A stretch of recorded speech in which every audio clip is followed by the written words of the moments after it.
Hi, and a very warm welcome to Hamilton Central Model Railway for this little mini review of my modelling year in 2023.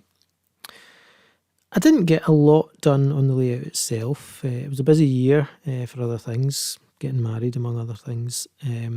Layout updates themselves, not a massive amount. I've been making lots of trees. I do like my trees, and some of the wooded sections of the layout are really now looking the way that I would want them to look in terms of the density of the trees there. It's amazing how many trees you need for a relatively small area of layout. I counted, I think I've got 70 trees in my layout, and it doesn't look like you think of them maybe 20 or 30 trees there, but there's actually 70 trees scattered about through the layout, and particularly dense in some of the forested areas down towards the sort of north side of the layout.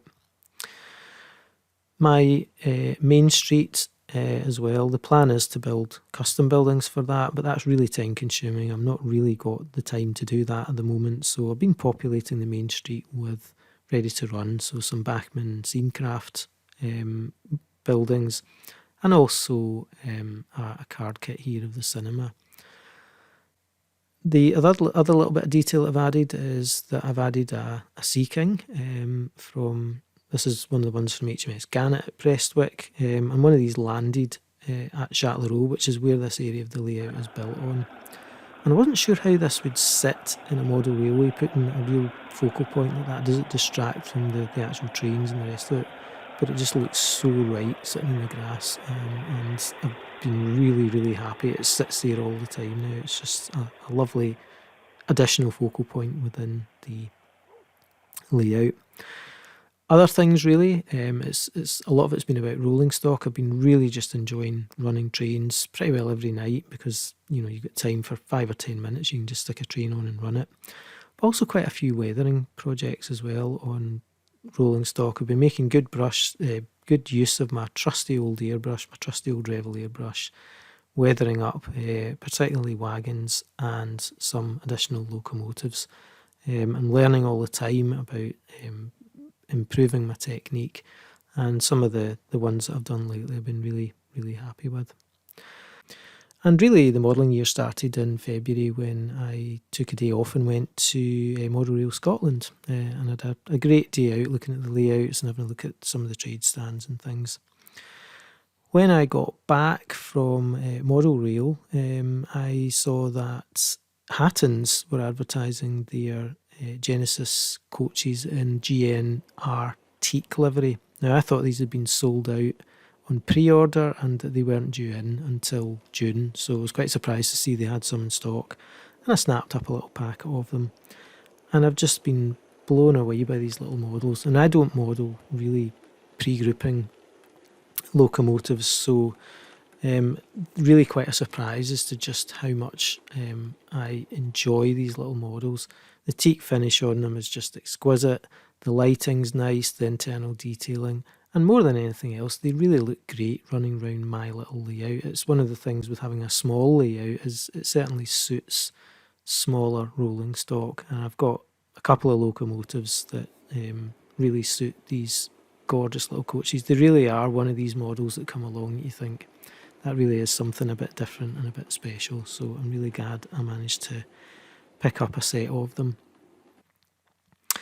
Moving on to May, I took my dad on a day trip on the train down to Doncaster to see the V2 at the Dana Museum, and that's one of his favourite locomotives. And what I'd also seen at Model Rail Scotland was the Bachmann NRM V2, and I was really struck by it being one of the best liveries that I'd seen on a ready-to-run model. I didn't get one at Model Rail Scotland. I thought they were quite expensive, but I got an email later on which was offering the as preserved 4771 Green Arrow on special, and I snapped one up, and I've been absolutely delighted with it. And it was really nice to go down to Doncaster and see the real locomotive. It really is a beautiful locomotive. And when we were travelling through York on the way to Doncaster, as we pulled into York, pulling into the platform next to us was 91110, the Battle of Britain Memorial Flight, and this is a locomotive I've always wanted to see with that really, really striking livery. And for my birthday, my wife bought me the Hornby version of this. I think she simply thought, planes and aeroplanes all in one package, that's just the ticket. And ordinarily a mainline passenger locomotive likes the 91 probably shouldn't work in my little layout, but surprisingly it does. There's just something about this model that just looks great running through my station. It's a beautiful model. I mean, it says a lot about the model hobby that we have now, that we can get locomotives with these types of complex liveries on them that look as good as they actually do. It's a beautiful runner. It's a really good model, and really thanks to my wife for getting me one for my birthday.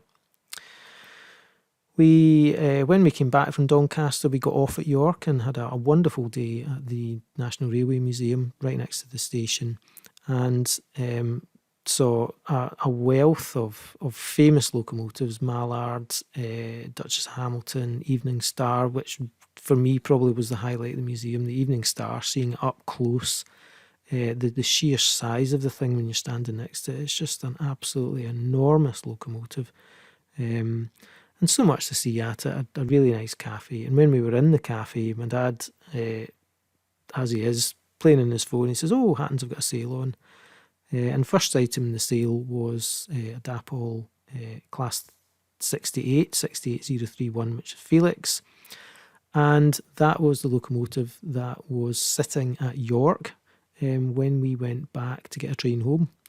So I quickly ordered one of these. I love the Dapol 68s. To me, they are one of the perfect locomotives, just the right amount of detail.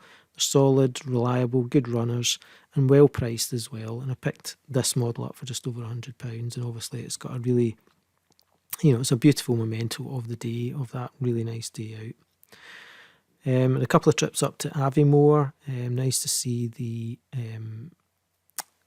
HSTs and the Inter-7 City livery, and also a couple of 68s which were on the Tesco Express when we were up. So again, lovely to see the 68s.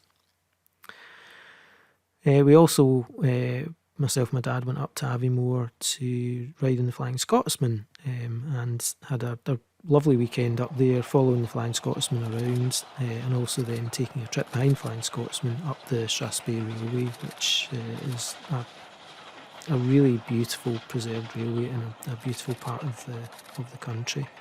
At Christmas, one of the highlights I got was a set of TEA tanker wagons, and these are the Hornby ones, which are based on, probably the old Lima tooling of them.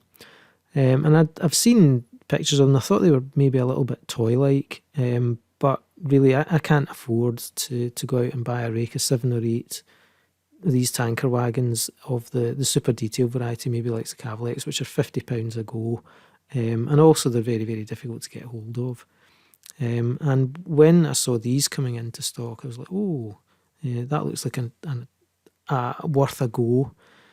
And I've been really surprised by just how good these wagons are. I'm sure people will criticise that they're maybe not prototypically accurate, but there are some issues with them. They've got the big D-link coupling on them. They've got plastic axles.